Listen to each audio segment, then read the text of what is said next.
Der Satz von diesem Lied, danke, dass du mich kennst und trotzdem liebst, passt sehr gut zu unserem nächsten Teil, weil das hat etwas zu tun mit dem Evangelium. Und das Evangelium, durch das Evangelium sehen wir, dass Gott sehr gnädig mit uns ist. Dass Gott mit uns gnädig umgeht, dass er einfach Gnade erweist, dass er barmherzig ist, was wir auch in Psalm 103 lesen, Vers 8. Gnädig und barmherzig bist du. Das ist unser Gott, das ist das Evangelium. Und wir haben heute über Unterordnung gesprochen. Ich kann mir vorstellen, für eine Frau, wenn ein Ehemann, oder vielleicht wenn dein Ehemann, ganz praktisch zu sein, perfekt wäre, immer eine richtige Entscheidung trifft oder auch immer nach deinen Wünschen entscheidet, dann wäre die Unterordnung auch sehr einfach. Aber wir verstehen, dass wir in einer Welt wohnen, wo es nicht so ist. Auch die besten Ehemänner, die ich kenne, haben auch Fehler, machen Fehler, die sind nicht perfekt, die sind auch Sünder. Und keine Ehe ist so wunderbar, dass die Eheleute in diesem Ehe nicht daran arbeiten müssen, biblische Prinzipien anzuwenden. Und in dieser Einheit, dieser letzten Einheit, ich möchte ein bisschen über Gnade reden. Und wenn wir über Gnade reden, dann müssen wir über das Evangelium reden. Und durch die Gnade, die wir durch das Evangelium bekommen, dann können wir auch Gnade weitergeben als ein Prinzip, das sehr allgemein ist. Aber wenn wir sehr spezifisch sind am Ende der Stunde, ich hoffe, dass wir sehen werden, wie praktisch das Evangelium ist für uns in der Ehe und auch zu diesem Punkt, wenn wir über Unterordnung reden. Und vielleicht kann ich auch sagen, dass ich möchte euch ermutigen in dieser Stunde, gnädig zu sein in der Ehe. Sei gnädig. Wenn du verstehst, dass du eine Rolle hast, dich zu unterordnen, dass dein Ehemann eine Verantwortung hat, zu leiten in Liebe. Und wenn er das nicht perfekt macht, dann sei gnädig mit ihm. Und ich werde euch zeigen, wie wir das tun können. Zuerst, wir müssen einfach das Evangelium anschauen. Und ich nütze ich sage im Unterricht, wir müssen das Evangelium anschauen. Oder wir müssen einfach die einfachen Wahrheiten des Evangeliums gut kennen. Die Punkte sage ich im Unterricht, aber ich meine nichts Mystisches. Wenn ich sage, dass wir das Evangelium anschauen werden, ich meine nicht, dass wir einfach ein Buch aufschlagen in der Bibel. Ich meine nicht, dass wir eine Passage haben, wo wir einfach sagen, oh, hier ist alles, was wir brauchen. Einfach durch die Bibel sehen wir das Evangelium. Und diese einfachen Wahrheiten des Evangeliums helfen uns zu wissen, wie wir mit Sündern umgehen. Und das ist sehr praktisch auch für die Ehe. Durch das Evangelium werden wir sofort erkennen, dass es um Gnade geht. Wir können Epheser 2 aufschlagen, Verse 8 bis 10. Epheser 2, 8 und 10. Und vielleicht müsst ihr diese Stelle nicht aufschlagen, weil diese Bibelstelle so bekannt ist, dass wir vielleicht die auswendig gelernt haben. Epheserbrief, Kapitel 2, Verse 8 bis 10. Paulus hat für uns geschrieben, eigentlich Gott hat für uns geschrieben, durch Paulus, denn aus Gnade seid ihr errettet, durch den Glauben, und das nicht aus euch. Gottes Gabe ist es, nicht aus Werken, damit niemand sich ruhme. Denn wir sind seine Schöpfung, erschaffen in Christus Jesus zu guten Werken, die Gott zuvor bereitet hat, damit wir in ihnen wandeln sollen. Denn aus Gnade seid ihr errettet durch den Glauben. Das Evangelium hat alles zu tun mit der Gnade Gottes. Gott ist einfach gnädig. Wenn wir das Evangelium anschauen, oder wenn ich sage, wir sollen die einfache Wahrheiten des Evangeliums gut kennen, dann müssen wir einfach Gott anschauen, um zu verstehen, was es bedeutet, gnädig zu sein. Wir müssen einfach Gott kennenlernen durch die Schrift. Und wir verstehen, dass unser Gott heilig ist, nicht wahr? Und ich werde versuchen, ziemlich schnell durch diese Punkte zu arbeiten. Gott ist heilig. Das hat Petrus geschrieben, 1. Petrus Kapitel 1, Verse 15 und 16. Aber er hat diese Stelle vom Alten Testament genommen in 3. Mose 11, 44. 3. Mose 11, 44 hat Gott gesagt, ich bin der Herr, euer Gott. Darum sollt ihr euch heiligen und sollt heilig sein. Und hier haben wir 4 Worte im deutschen Text. Denn ich bin heilig. Gott ist heilig. Wenn wir an Gott denken, wenn wir Gott kennenlernen, dann müssen wir sagen, dass Gott 100% perfekt ist. Wie viel Sünde ist in Gott? Keine Sünde. Oder wie viel Finsternis ist in Gott? Wenn wir 1. Johannes lesen, gar nichts. Gott auch. Einfache Worte von der Bibel. Gott ist Licht. Gott ist heilig. Es gibt keine Sünde in ihm, keine schlechten Gedanken, keine Finsternis, keine falsche Entscheidung, keinen sündigen Hass, keinen sündiger Zorn. Es gibt nichts in ihm, nichts, das schlecht ist. Er ist einfach heilig. Und wenn wir auch, was auch ein bisschen Spaß macht, wenn wir vielleicht durch 2. Mose arbeiten, Kapitel 33, 34 und 34, wir sehen, dass Mose mit Gott gesprochen hat und Mose hat gesagt, lass mich deine Herrlichkeit sehen. Und Gott hat gesagt, oh, pass mal auf, meine Herrlichkeit kannst du nicht sehen, sonst wirst du sterben. Aber ich werde meine Güte dir zeigen. Und auch an dieser Stelle, was ist die Güte Gottes? Dass er einfach gnädig ist und barmherzig ist. Und dann hat Mose die Herrlichkeit Gottes angeschaut und sein Gesicht hat auch einfach gestrahlt. Und er müsste auch eine Decke auch auf das Gesicht tragen. Oder wir denken auch an Jesaja, später in der Bibel. Jesaja hat auch vom Herrn gehört und er hat sich einfach auf den Boden gelegt oder er hat sich gebeugt. Oh, pass mal auf, Gott, du bist so herrlich. Oder wir denken dann auch mit Markus 9, wo Petrus und die anderen 2, die mit ihm waren, Johannes und Andreas, ich habe vergessen, mindestens Petrus war da. Und die 2 anderen, 3 Männer, die haben durch diese Gelegenheit die Herrlichkeit Jesu angeschaut. Und was hat Petrus gesagt? Sehr schön. Wir sollen einfach ein paar Zelten hier aufbauen und hier in diesem Moment bleiben. Die Herrlichkeit Gottes ist einfach wunderbar.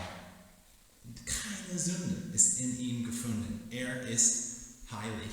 Und dann durch das Evangelium erinnern wir uns, dass Gott eifersüchtig ist. 2. Mose, Kapitel 20, Vers 1. In 2. Mose 20,1 und Gott redete all diese Worte und sprach, ich bin der Herr, dein Gott, der ich dich aus dem Land Ägypten, aus dem Haus der Knechtschaft herausgeführt habe. Und hier in Vers 3 von 2. Mose 20. Du sollst keine andere Güter neben mir haben. Du sollst dir kein Bildnis noch irgendein Gleichnis machen, weder von dem, was oben im Himmel, noch von dem, was unten auf Erde, noch von dem, was in den Wässern unter der Erde ist. Bete sie nicht an und diene ihnen nicht, denn ich, der Herr, dein Gott, bin ein eifersüchtiger Gott. Und dann wissen wir auch, wenn wir über Gott einfach nachsinnen, wenn wir Gott kennenlernen durch die Schrift, 2. Thessaloniker, Kapitel 1, Verse 5 bis 10. Ich möchte nicht alles vorlesen, aber wir verstehen von 2. Thessaloniker 1, eines Tages wird Jesus zurück zur Erde kommen.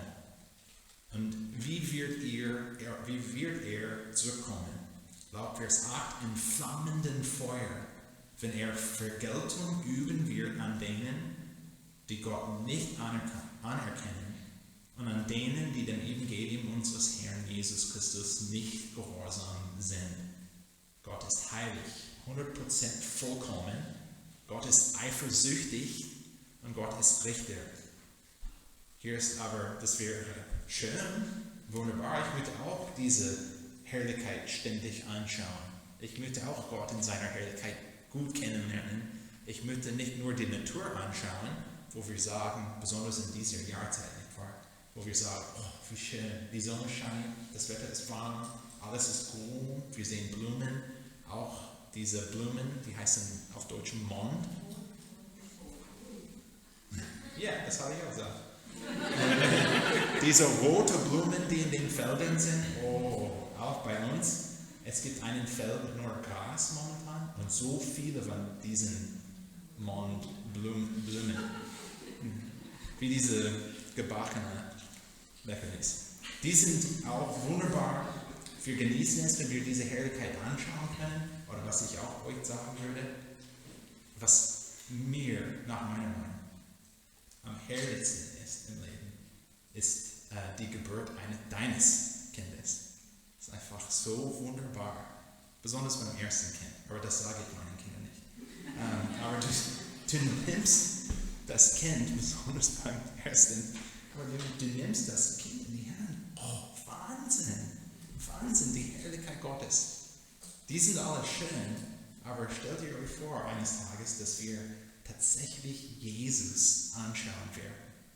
Und seine Herrlichkeit wird strahlen und wir werden einfach überfordert sein von seiner Herrlichkeit, weil er so wunderbar ist.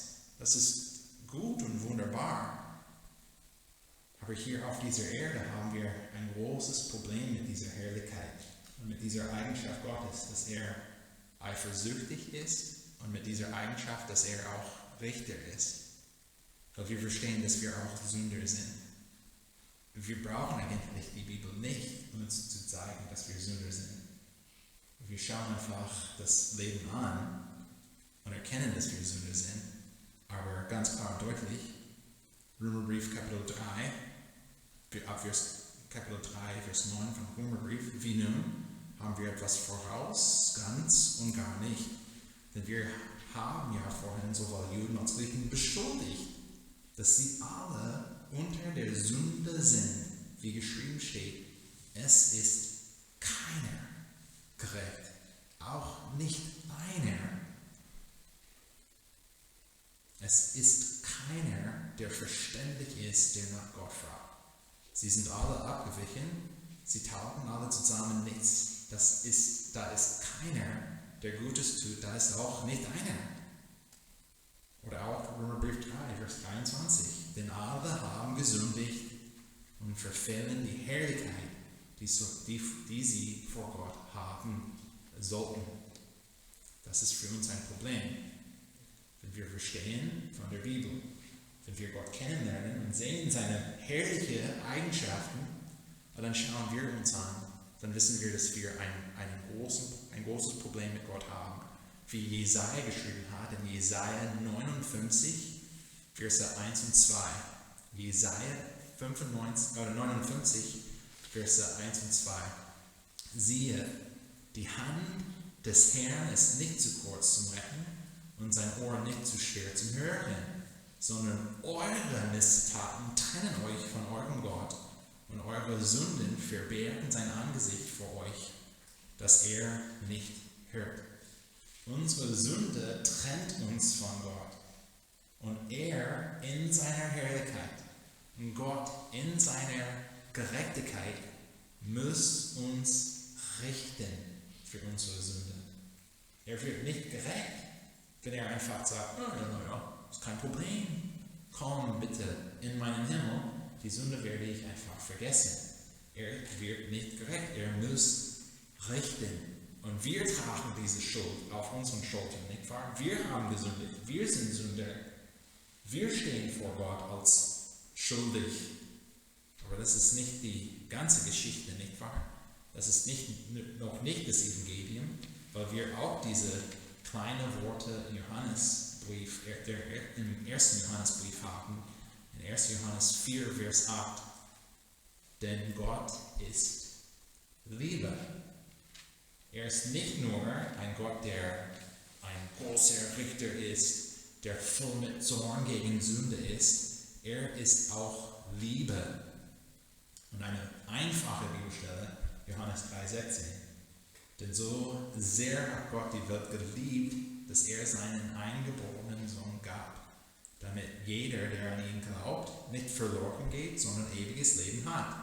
Denn Gott hat seinen Sohn nicht in die Welt gesandt, damit er die Welt richte, im Kontext vom Evangelium, was wir hier haben, sondern damit die Welt durch ihn gerettet werde.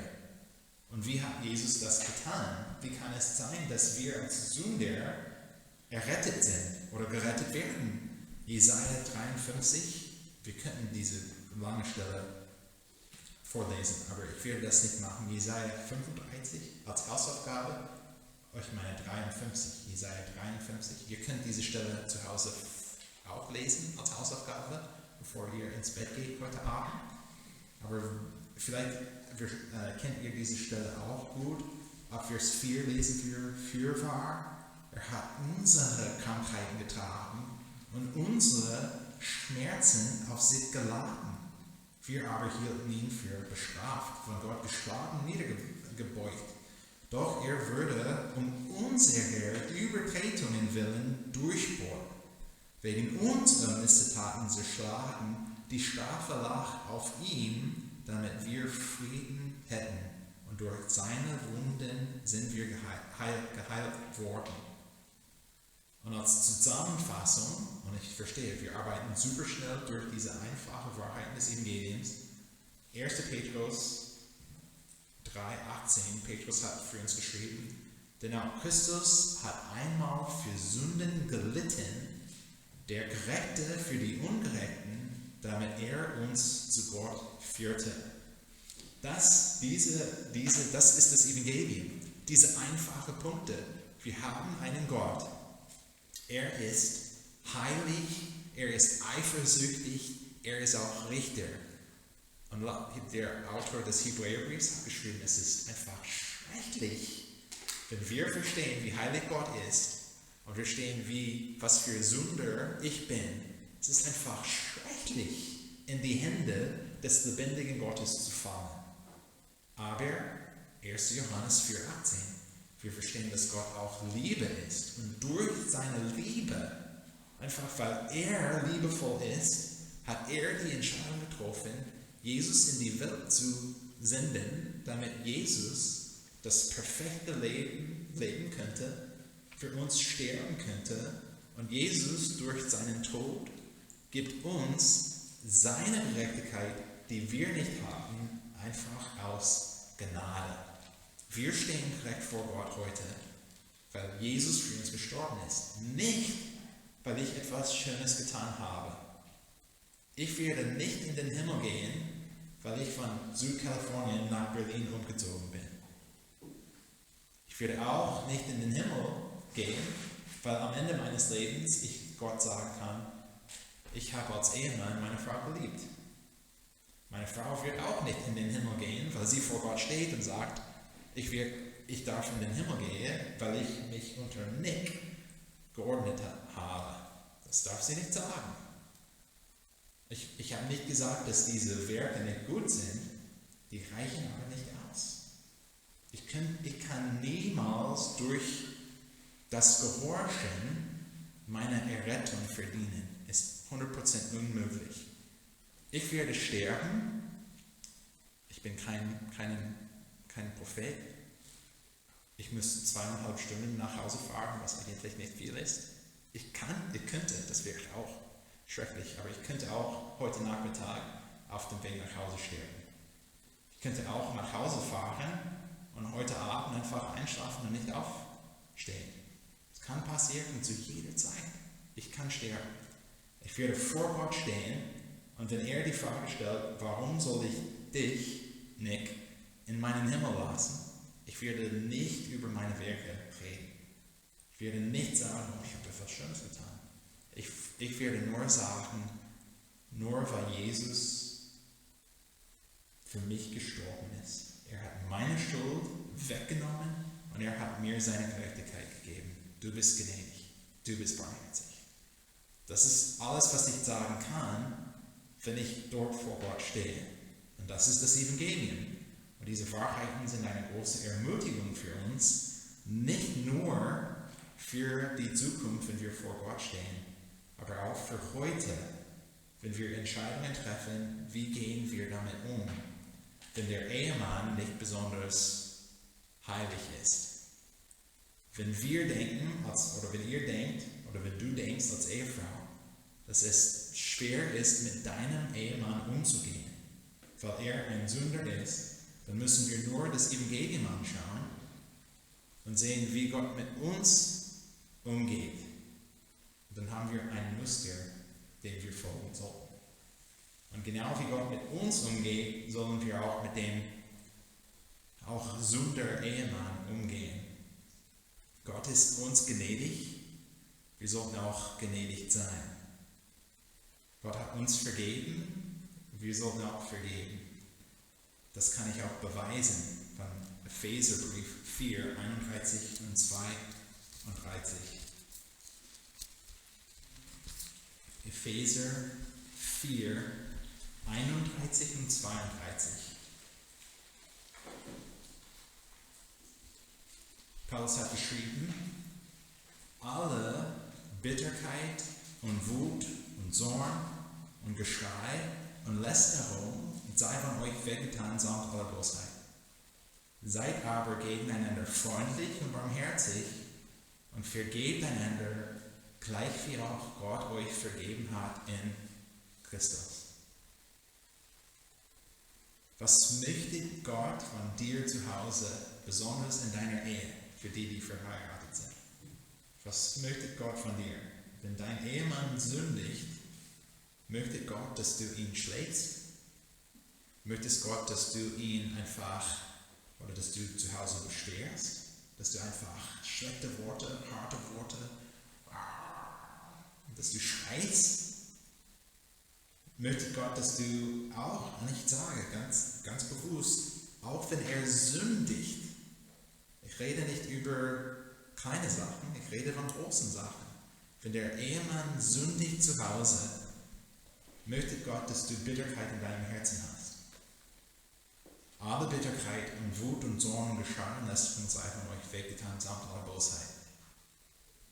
Seid aber gegeneinander freundlich und barmherzig und vergebt einander, gleich wie auch Gott euch vergeben hat in Christus. Gott möchte, dass du Gnade gibst, genau wie Gott dir Gnade gegeben hat. Hast du in deinem Leben gesündigt? Ja, du hast. Ich auch. Wenn dein Ehemann sündigt, braucht er auch Gnade von Gott? Ja, er braucht Gnade von Gott. Braucht er Gnade von dir? Ja, er braucht Gnade von dir. Es ist nicht besonders hilfreich, wenn du in deiner Ehe bereit bist zu streiten. Ich habe nicht gesagt, dass du nicht mit dem Ehemann nicht reden darfst.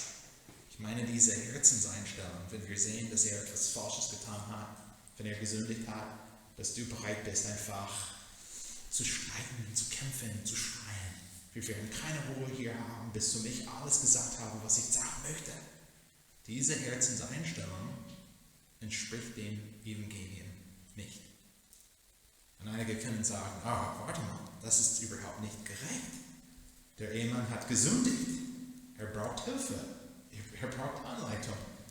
Er braucht es, dass ich alles sage, was ich denke. Aber dann können wir Römerbrief 12 kurz aufschlagen.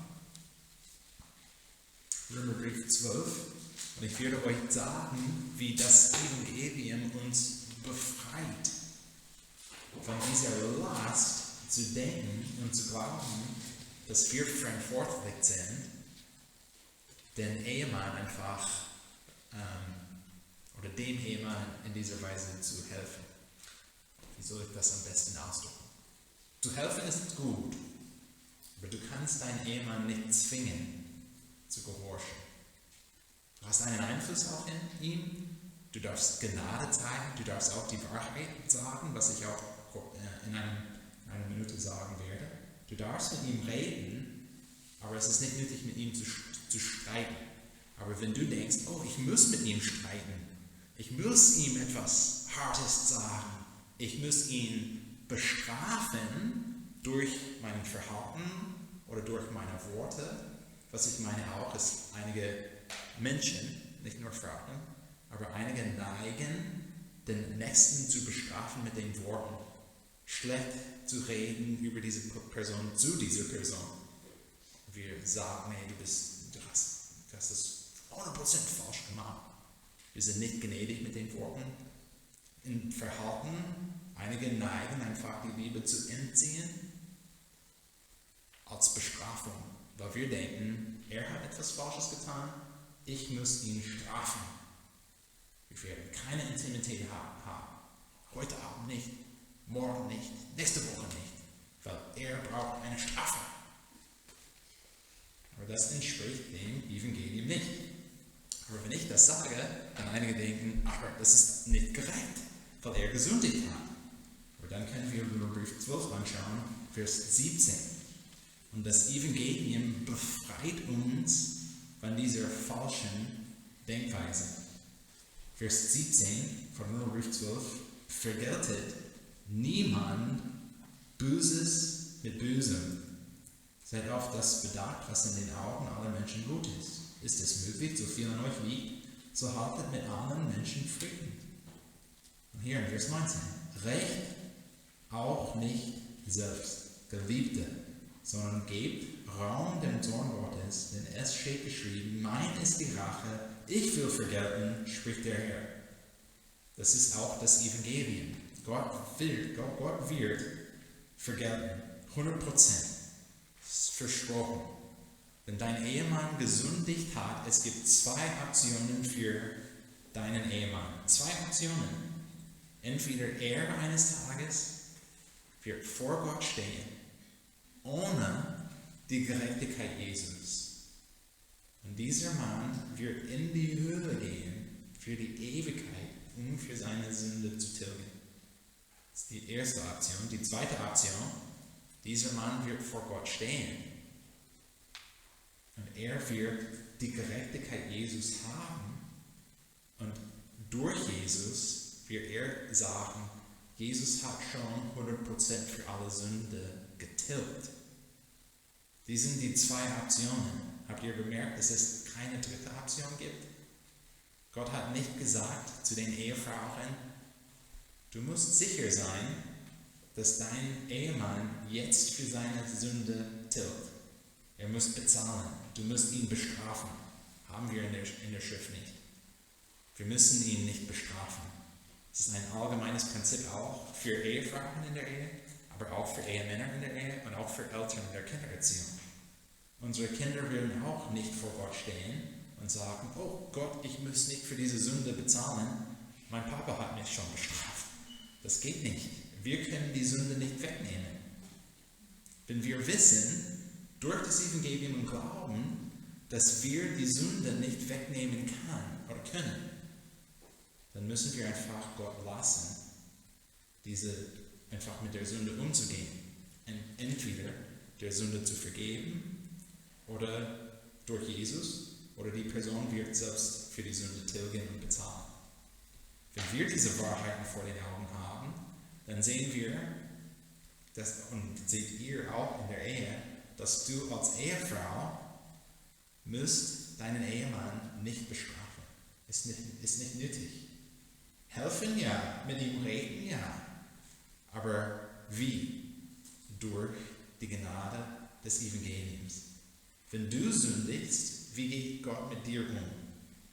Bestraft er dich? Ich verstehe, Hebräerbrief 12, er züchtigt die Söhne, die er liebt. Das verstehe ich. Aber auch, ehrlich gesagt, wie straft Gott dich? Er ist so gnädig. Ich würde sagen, dass es uns schwer ist, tatsächlich zu erkennen, wie Gott uns straft oder bestraft, züchtigt. Und wenn wir wissen, oh, er hat mich gezüchtigt, es ist normalerweise in unserem Leben etwas sehr Leichtes und hat viel mehr mit dem Herzen zu tun oder manchmal mit dem Geld zu tun, oder manchmal mit der Gesundheit zu tun. Aber wir haben es so gut in unserem Leben, so einfach. Gott ist uns so gnädig. Und dann schauen wir unseren Ehemännern an und wir stellen uns die Fragen, wenn er sündigt, wie soll ich mit ihm umgehen? Genau wie Gott mit uns umgeht. Einfach in Gnade. Und wenn du denkst, das ist nicht gerecht, ich muss ihn bestrafen, dann gehen wir zurück zu diesen einfachen Wahrheiten des Evangeliums und wir sagen, nein, ich muss ihn nicht bestrafen. Er steht vor Gott. Ich kann ihm helfen, ich kann mit ihm reden, aber es ist nicht meine Verantwortung, ihn zu bestrafen. Diese Verantwortung gehört Gott. Dann können wir die Frage stellen, okay, das verstehen wir, aber wie kann ich mit ihm helfen? Wie kann ich mit ihm reden? Ich möchte nicht, dass er sündigt und dass ich einfach sage, okay, das ist gut, weiterhin. Das möchten wir nicht sagen. Wir möchten mit dem Ehemann reden, wenn er sündigt oder auch wenn er vielleicht nur versagt oder etwas Falsches macht oder etwas Falsches denkt. Es ist nicht der Fall, auch in der Unterordnung, dass ihr als Ehefrauen keine Gelegenheit habt, mit den Ehemännern zu reden. Das haben wir schon gesagt. Aber Gott hat eine bestimmte Weise, in der er möchte, dass du mit deinem Ehemann redest. Galater 6, 1 und 2. Wir haben gerade eben vom Römerbrief vorgelesen, ein paar Zeiten später haben wir Galaterbrief. Und in Galater, Kapitel 6, Verse 1 und 2. Paulus hat geschrieben, Bruder, wenn auch ein Mensch, wann einer Übertretung übereilt würde. Das ist etwas nicht Gutes, nicht wahr? Wenn wir sehen, dass eine Person in Sünde stecken geblieben ist, diese Person hat gesündigt, so helft ihr, die ihr geistlich seid, einem solchen im Geist der Sanftmut wieder zurecht. Und gib dabei Acht auf dich selbst, dass du nicht auch versucht wirst. Einer Tage des anderen lasten, und so sollt ihr das Gesetz des Christus erfüllen. Gott möchte, dass du mit deinem Ehemann redest. Allgemein, es ist gut zu reden, super zu kommunizieren. Auch, sogar wenn wir über Unterordnung reden, wenn dein Ehemann sündigt, Gott möchte, dass du mit ihm redest. In einem Geist der Sanftmut. Und dieser Geist kommt durch das Evangelium. Wenn du verstehst, wie Gott mit dir umgeht, wenn du verstehst, was Gott für dich getan hat, obwohl du es nicht verdient hast, dann könntest du auch diese Gnade dem Ehemann geben. Auch wenn er sündigt, du könntest mit ihm in einem Geist der Sanftmut reden und ihm die Wahrheit geben. Zum Beispiel, wir haben auch vielleicht einige Beispiele gehört heute, aber zum Beispiel, wenn ein Ehemann einfach Familienandachte nicht leitet. Und ihr versteht, Epheser 6,4, ihr Väter, reißt eure Kinder nicht zum Zorn, erzieht sie auf, hat Gott gesagt. Wir verstehen, dass dieser geistliche Teil des Lebens, besonders vom Vater, auch von Mutter, aber auch vom Vater, hilfreich und gut ist.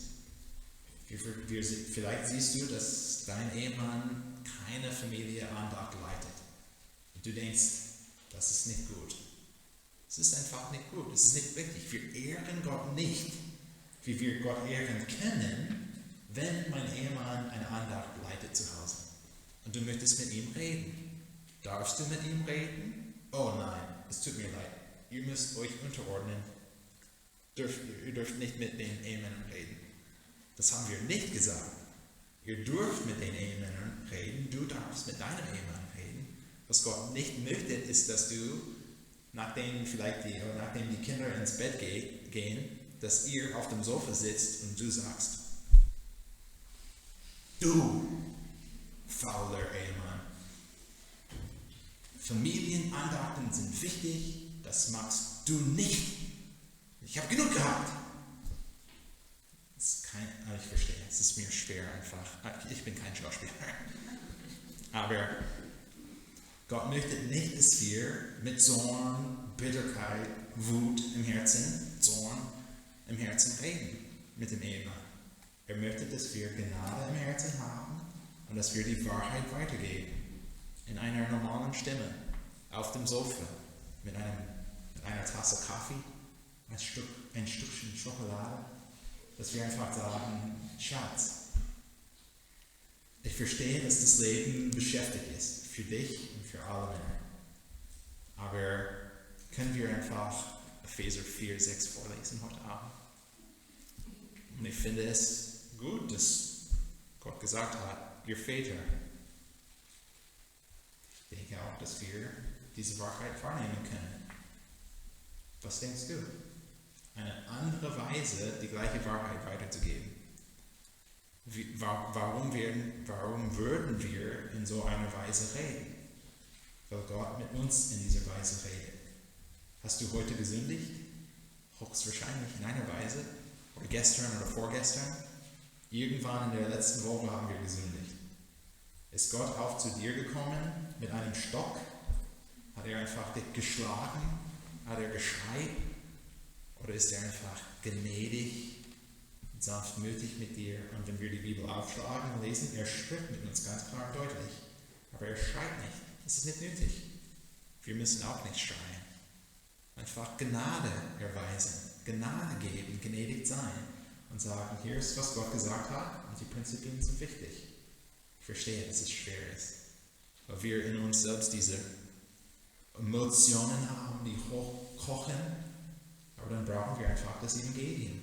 5 Minuten zu nehmen, an das Evangelium nachzusinnen, an Gott zu denken, seine Herrlichkeit anzuschauen und zu erkennen, Gott hat eigentlich das Recht, mich zu schlagen, sofort, mich zu töten, sofort. Das macht er nicht. Dann kann ich auch gnädig mit meinem Ehemann sein. Ich kann mit ihm reden, ich muss mit ihm reden, nach Galater 6, 1 und 2. Ich muss mit ihm reden, wenn er sündigt. Ich kann einfach nicht die Sünde lassen. Ich muss mit ihm reden, aber in einem Geist der sanftmütig, gütig, dass wir miteinander reden, voll mit Gnade. Oder auch in dieser Stelle, Paulus hat geschrieben, dass ihr, die geistlich seid, wir müssen den Nächsten helfen. Und in diesem Gespräch, als wir versuchen, dem Ehemann zu helfen, weil er gesündigt hat, dann können wir auch die Frucht des Geistes hervorbringen.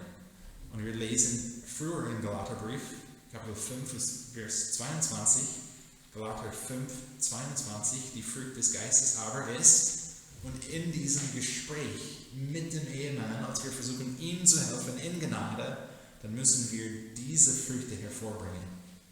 Liebe, Freude, Friede, Langmut, Freundlichkeit, Güte, Treue, Sanftmut, Selbstbeherrschung. Wir können radikal sein. Ich würde euch sagen, in jedem Gespräch, wenn du geistlich bist, sollst du diese Frucht hervorbringen. Kein Gespräch zu Hause mit dem Ehemann haben, wo du nicht liebevoll bist, wo du keine Freude hast, wo du keinen Frieden hast, wo du nicht freundlich bist. Sobald du nicht freundlich bist, dann wandelst du nicht im Geist. Und wenn du nicht im Geist wandelst, dann warte. Es ist nicht nötig, den Ehemann zurechtzuweisen in diesem Moment. Paulus hat geschrieben, ihr, die geistlich seid, müssen zurechtweisen. Gute, treue Sanftmut, Selbstbeherrschung in jedem Gespräch ist möglich durch das Evangelium. Wir haben früher gesagt, dass wenn wir über Unterordnung reden, wir meinen nicht, dass eine Frau keinen Einfluss auf den Ehemann hat. Und wenn du geistlich bist in dieser Weise, wenn du einfach die Gnade des Evangeliums gibt und erweist in deiner Ehe, was für einen Einfluss wirst du auf den Ehemann haben? Du könntest ihn nicht zwingen, es ist unmöglich, aber einen großen Einfluss für den Herrn wirst du haben. Okay. In 10 Minuten möchte ich euch 3 praktische Punkte oder Anweisungen geben, wie wir Gnade zeigen können durch das Evangelium. die Anwendung der Gnade in der Ehe. 3 Punkte.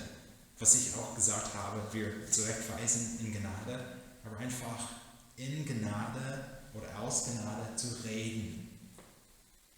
Wenn wir einfach diese Gnade des Evangeliums weitergeben möchten, dann müssen wir mit Gnade reden.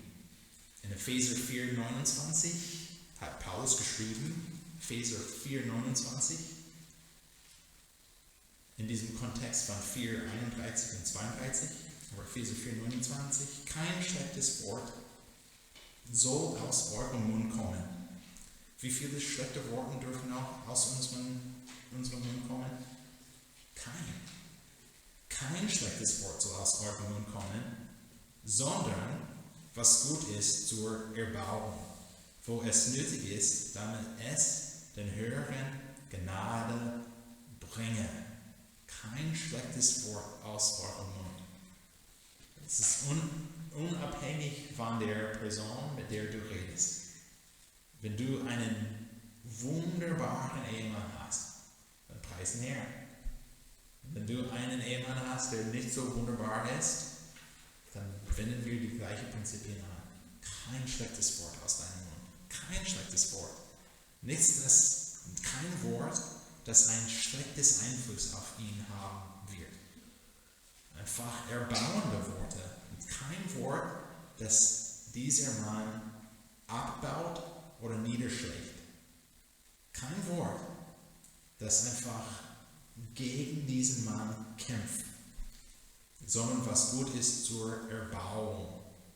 Und ich verstehe, ich habe schon gesagt, wenn er sündigt, er braucht Erbauung auch. Es ist möglich, die Wahrheit zu sagen in einer Weise, wo wir einfach Liebe und Sanftmut zeigen, wo es nötig ist, damit es den Hörern Gnade bringen. Einfach Worte zu nutzen, die voll mit Gnade sind. Und ich denke auch sehr praktisch. Es ist so einfach für uns, nicht nur für euch als Frauen, einfach für uns als Menschen, wenn wir mit einer Person reden und besonders wenn diese Person etwas Falsches getan hat oder gesündigt hat, es ist so einfach, uns als Richter darzustellen. Es ist so einfach zu sagen, du hast das falsch gemacht und ich spreche auf zu dir da unten, ich bin hier oben, du musst. Aber Gott möchte, dass wir einfach neben der anderen Person kommen und wir sagen, hey, ich verstehe, dass das Leben schwer ist. Ich verstehe, dass es nicht gut geklappt hat. Ich verstehe auch, dass du gesündigt hast, weil ich auch Sünder bin. Aber lass uns nicht hier bleiben. Lass uns einfach nach Gott jagen. Lass uns nach dem Ziel jagen zusammen. Gott zu ehren, Gott zu verherrlichen, Gott zu gehorchen. Einfach Gnade zu bringen.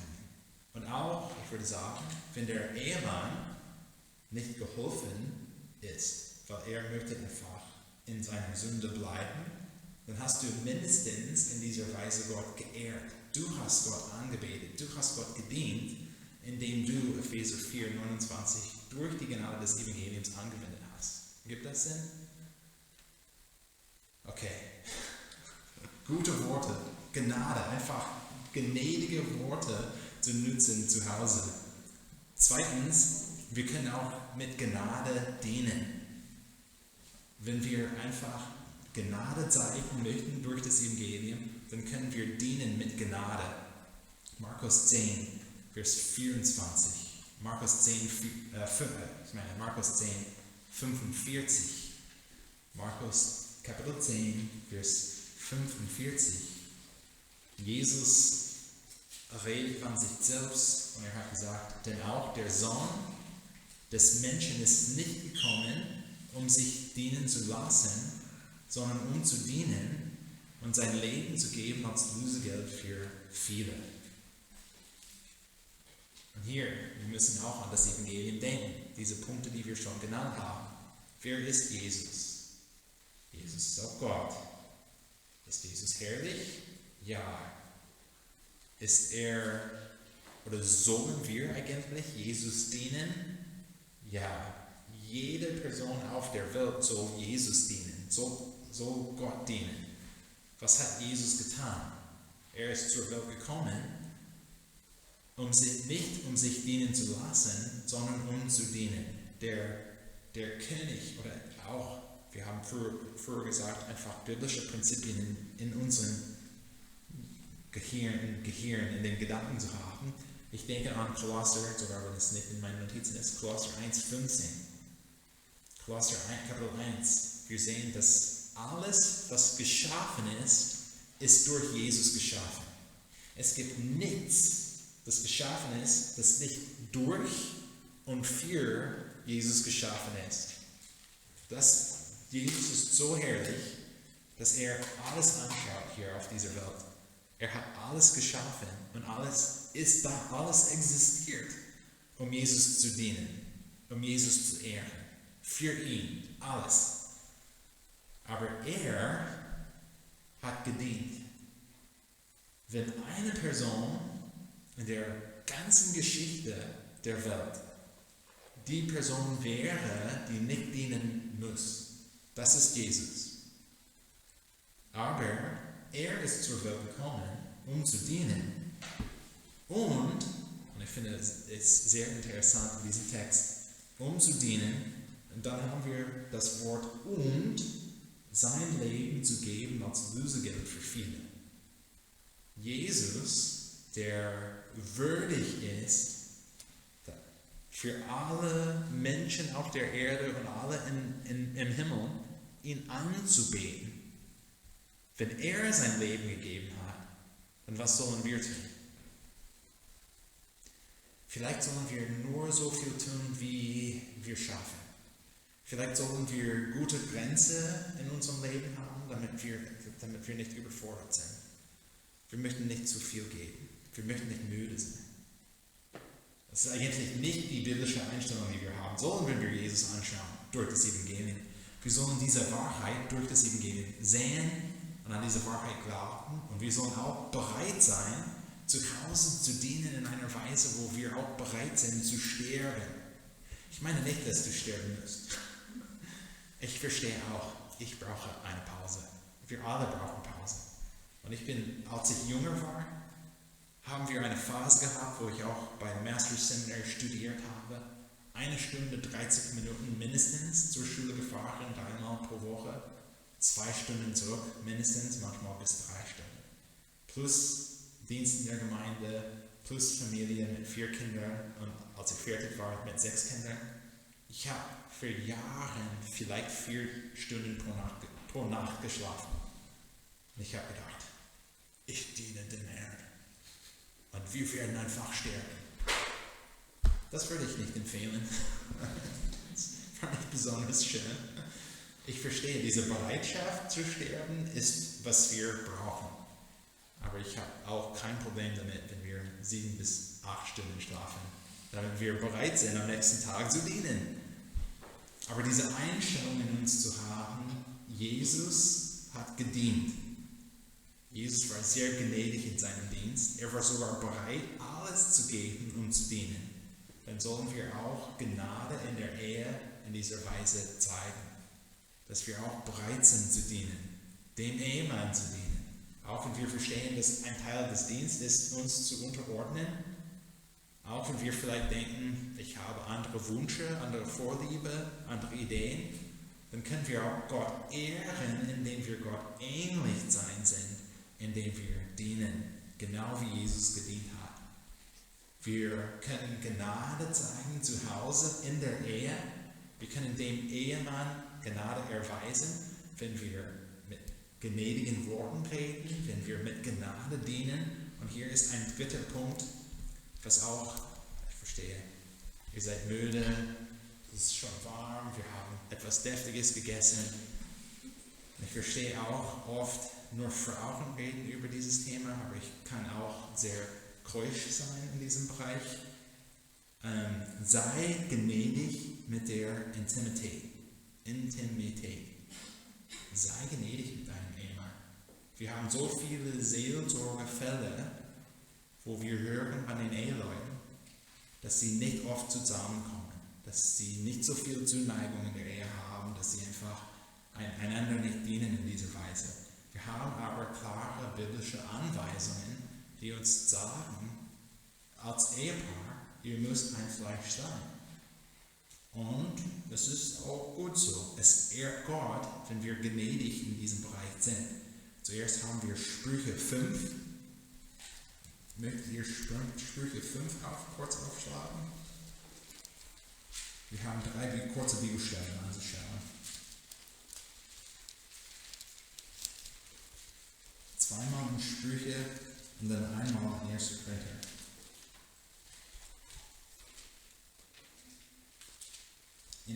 In Sprüche 5,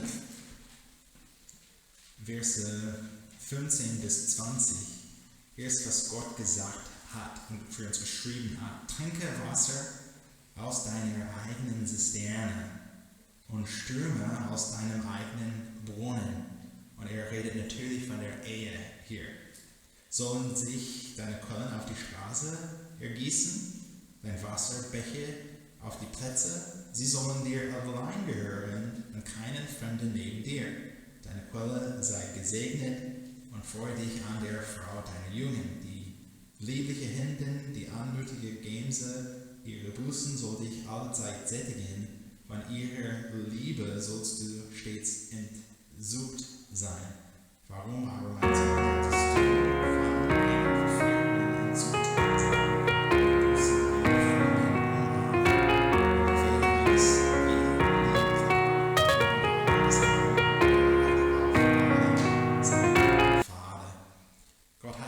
so geschaffen und auch Anweisungen gegeben, wo er gesagt hat, hey, sei gnädig in diesem Bereich zu Hause. Es soll sein, dass dein Ehemann sich erfreut, nach Hause zu fahren, nach der Arbeit. Wir möchten, dass wir so, und das ist ein Teil der Beziehung, nicht die ganze Beziehung, aber wir möchten so eine Ehe haben, wo der Ehemann einfach mit dem, oder hier, ich kann es so ausdrücken, wir möchten Ehen sehen in der Gemeinde, wo die Ehemänner so einfach satt sind von der Ehefrau zu Hause, dass sie einfach, das ist schwer auszudrücken auf Deutsch, dass sie einfach erfreut sind in der Ehe, dass die Ehemänner sagen, zu Hause ist der Ort, wo ich einfach sein möchte. Das war sanft genug ausgedrückt, nicht wahr? Wir möchten, dass die Ehemänner möchten nach Hause fahren, mit ihren Ehefrauen zu sein. 1. Korinther 7 ist die andere Stelle. Wir werden zurück zu Sprüche kommen. Wir werden zurück zu Sprüche 27 kommen, aber zuerst 1. Korinther 7, Vers 1 bis 5. Was aber das betrifft, wovon ihr mir geschrieben habt, so ist es ja gut für den Menschen, keine Frau zu berühren, aber Unzucht zu vermeiden, soll jeder Mann seine eigene Frau und jede Frau ihren eigenen Mann haben. Der Mann gebe die Frau die Zuneigung, die er ihr schuldig ist, ebenso aber auch die Frau dem Mann. Die Frau verfügt nicht selbst über ihren Leib, sondern der Mann. Gleicherweise verfügt aber auch der Mann nicht selbst über seinen Leib, sondern die Frau. Und hier haben wir in Vers 5, entzieht euch einander nicht, außer nach Übereinkunft eine Zeit lang, damit ihr euch dem Fasten und dem Gebet widmen könnt. Und kommt dann wieder zusammen, damit euch der Satan nicht versucht, um euren Unenthaltsamkeit willen. Paulus hat hier geschrieben im Neuen Testament, dass es einfach gut ist, eine gute, gesunde Intimität zu Hause aufzubauen.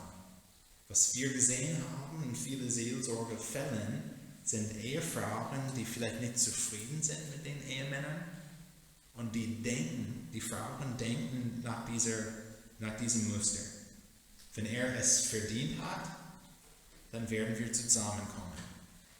Aber ich würde sagen, eine biblische Sicht, was wir hier sehen, und auch ich versuche sehr keusch zu sein in diesem Bereich, Gott möchte nicht, dass dieser Bereich der Ehe etwas Verdientes ist, sondern dass wir gnädig miteinander umgehen. Woher kommt diese Gnade? Durch das Evangelium. wenn ich verstehe, was Gott für mich getan hat, durch das Evangelium, wenn ich diese einfachen Wahrheiten vor meinen Augen wie Brille habe, dann werde ich mit meiner Frau nicht nach Verdienst gehen. Ich werde nicht einfach mit ihr umgehen, anhand was sie verdient hat, sondern ich werde gnädig sein. Was ist Gnade eigentlich? Unverdiente Gute, nicht wahr? Etwas, das wir nicht verdient haben. Und in diesem Bereich des Lebens können wir auch das Evangelium widerspiegeln. Könnt ihr auch als Ehefrauen die Gnade des Evangeliums widerspiegeln, indem ihr gnädig seid. Und hier ist vielleicht ein Beispiel auch in diesem Bereich. Wir haben gesehen, dass einige Männer hart bei der Arbeit arbeiten. Und auch viele Frauen. Aber die Männer sind bei der Arbeit, sie arbeiten, die kommen nach Hause, die sind ein bisschen erschöpft. Und sie schaffen nicht so viel zu Hause. Wie ich früher gesagt habe, einige Männer kämpfen einfach, eine Familie Andacht zu leiten. Es gibt einige Männer, die auch zu Hause keine Projekte fertig kriegen. Das Badezimmer ist immer noch nicht fertig, das Waschbecken nicht fertig, die Toilette nicht fertig oder die neue Waschmaschine einfach nicht einbauen, sondern einfach zu verbinden. Alles. Einige Männer sind sehr langsam in diesem Bereich. Einige Männer sind auch nicht so begabt, wenn es um einfach proaktiv reden geht abends. Die sind bei der Arbeit und manchmal schauen wir diese Männer an und die sind begabt bei der Arbeit. Tausende von Worten. Nach der Arbeit, sie sind einfach so müde. Und die Frau sagt, hey, wie geht es dir? Gut. Wie war die Arbeit heute? Auch gut. Oh, 2 Worte, schön. Was möchtest du heute Abend tun? Etwas essen. Und die Frauen schauen diese, nicht meine negative Eigenschaften. Er leitet nicht gut, er redet nicht gut, er schafft nichts zu Hause. Und die Frauen beginnen zu denken, okay, wenn er das nicht schafft, dann werde ich auch meine Liebe entziehen. Und wenn er das verdient, etwas Gutes tut zu Hause, dann bin ich auch bereit, meine Liebe zurückzubringen für ihn. Aber das ist nicht eine evangeliumzentrierte Sicht. Weil Gott geht nicht mit uns in dieser Weise um. Er ist so gnädig mit uns. Er ist immer da. Auch wenn wir versagen und sündigen, er hilft uns. Er gibt, er vergibt. Und Gott möchte, dass ihr auch als Ehefrauen dieses Muster des Evangeliums habt vor den Augen und dass ihr immer bereit seid, zu reden, zu dienen und auch Liebe zu zeigen anhand der Gnade des Evangeliums und nicht, weil der Ehemann es verdient hat. Okay, so sind meine Punkte für heute. Habt ihr Fragen am Ende dieser Einheit, die wir vielleicht antworten können?